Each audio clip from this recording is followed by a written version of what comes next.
Bienvenido al Centro Cultural Casa de las Bombas. Mi nombre es Diego Esparza y soy el encargado de impartir el taller de computación. Soy alumno de la UAM Iztapalapa de la carrera de Administración y el tema que veremos el día de hoy es el del lenguaje web CSS. CSS es un lenguaje descriptivo que permite establecer la presentación de un documento HTML.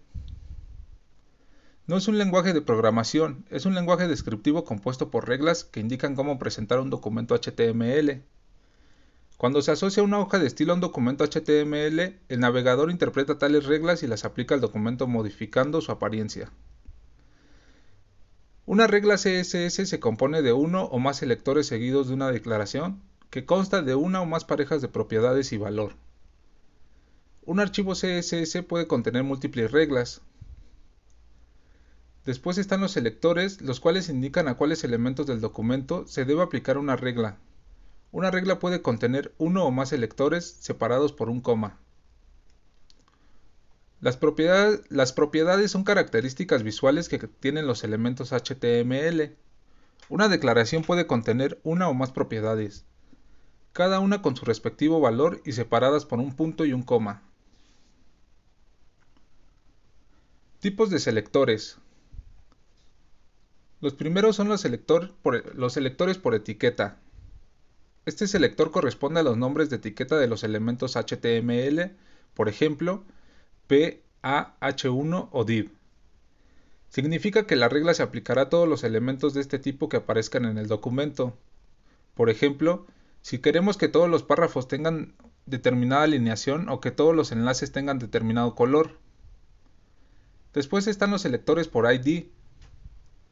Los elementos HTML pueden tener un atributo llamado ID, que debe ser único y sirve para identificarlo dentro del documento. El selector debe comenzar con el símbolo de gato seguido del ID del elemento y la regla se aplicará solo a este elemento. Es útil para dar estilo a elementos que queremos destacar. Posteriormente están los selectores por clase. Los elementos HTML pueden tener un atributo llamado class. Este sirve para agrupar diferentes elementos bajo un mismo identificador. El selector debe comenzar con el símbolo de paréntesis seguido del nombre de la clase y la regla que se aplicará a todos los elementos que la tengan. Después están los selectores por estado. Algunos elementos HTML pueden tener diferentes estados. Un botón puede estar deshabilitado, un enlace puede haber sido ya visitado o sobre un texto podría estar el puntero del ratón. El selector de estado permite aplicar diferentes reglas según el estado de los elementos. Este selector se pone después de otro selector separado por el símbolo de dos puntos. Después está el selector por atributo. Los elementos HTML tienen diversos atributos. Es posible aplicar reglas a los elementos según el valor particular de sus atributos.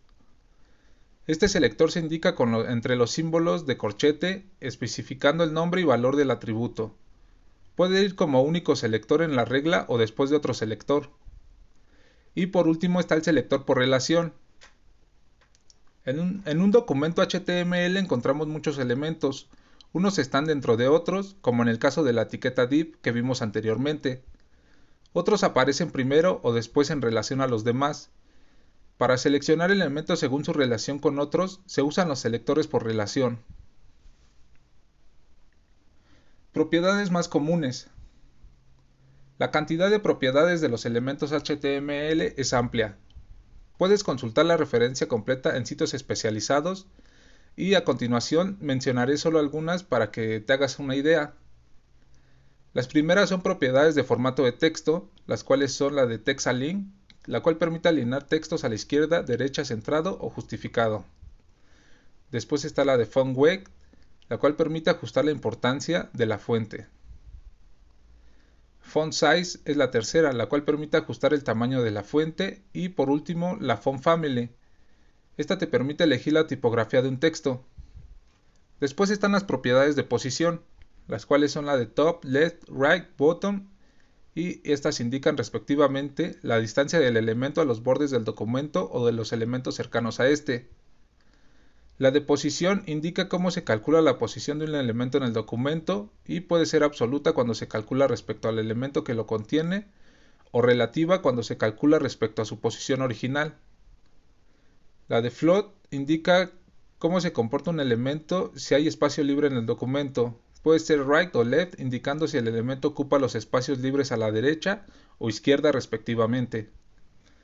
Posteriormente están las propiedades de espaciado, las cuales son la de padding, que indica el espacio libre entre un elemento y sus elementos internos.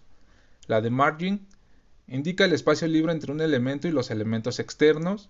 Y las propiedades de color, la cual indica el color del elemento, como por ejemplo la de background color, que indica el color de fondo del elemento. Y por último están las de efectos, las cuales son border color, border style, border width y border radius. Estas indican si un elemento tiene borde o no y cuáles son sus propiedades. Y por último está la de box shadow, la cual aplica un efecto de sombra a un elemento. Diseño responsivo. Actualmente es posible aplicar diferentes reglas según las características del dispositivo donde se visualiza el documento. A este se le conoce como diseño responsivo. Esto es posible a través de media queries, que son condiciones en las hojas de estilo que al cumplirse permiten aplicar determinadas reglas.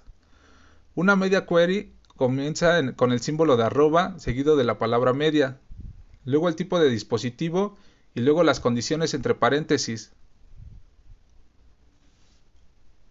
Para finalizar el tema están las animaciones. En la actualidad es posible declarar animaciones para los elementos HTML. Las animaciones comienzan con el símbolo arroba seguido de la palabra keyframes. Luego aparece el nombre de la animación y a continuación los estados de la animación y sus correspondientes propiedades. Debes además asignar la animación en las reglas del elemento a animar. Por mi parte esto ha sido todo sobre el tema de lenguajes web CSS. Te espero en el siguiente video y muchas gracias por tu atención.